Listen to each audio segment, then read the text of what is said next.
Section B maintenant, nous avons ici du propane, mis en présence de dioxygène, qui dégage du CO2 et de la vapeur d'eau.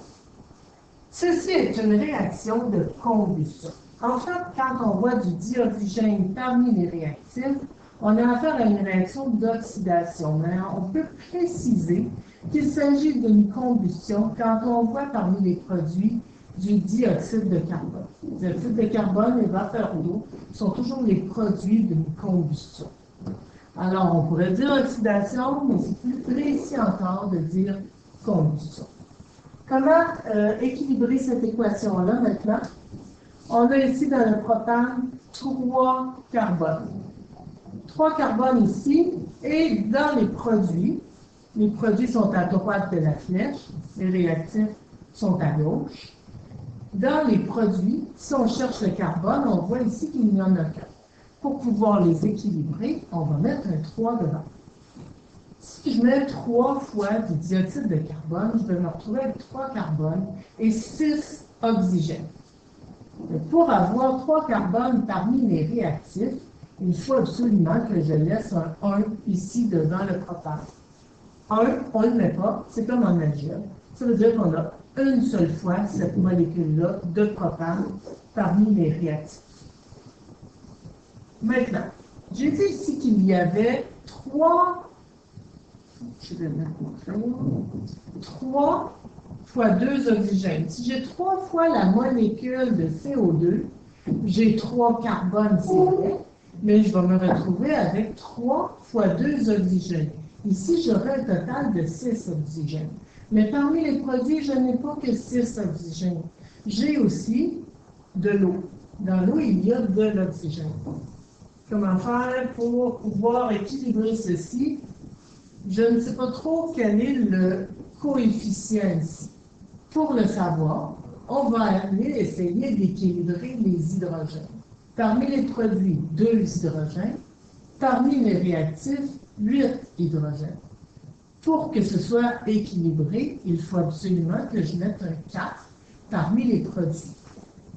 À ce moment-là, je retrouve ici 4 fois de l'eau, 4 fois H2 et 4 fois oxygène.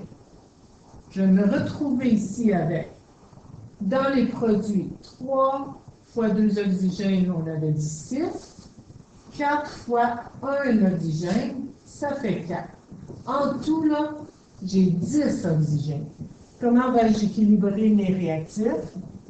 Chaque oxygène est en groupe de 2 dans les réactifs. Je vais donc mettre un 5 devant pour faire 5 fois 2 oxygènes, 10. Les oxygènes sont équilibrés et les hydrogènes aussi.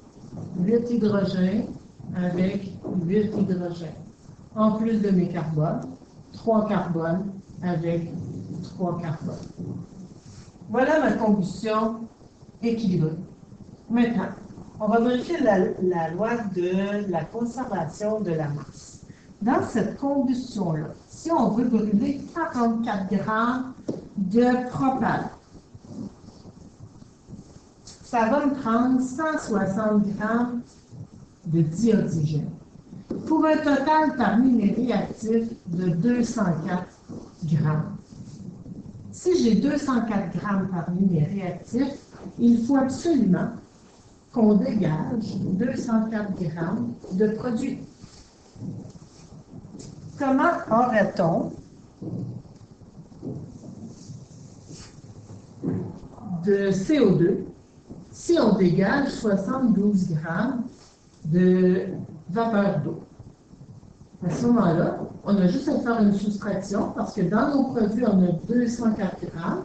On va soustraire la masse de la vapeur d'eau et il va nous rester la masse du dioxyde de carbone dégagé. 132 grammes.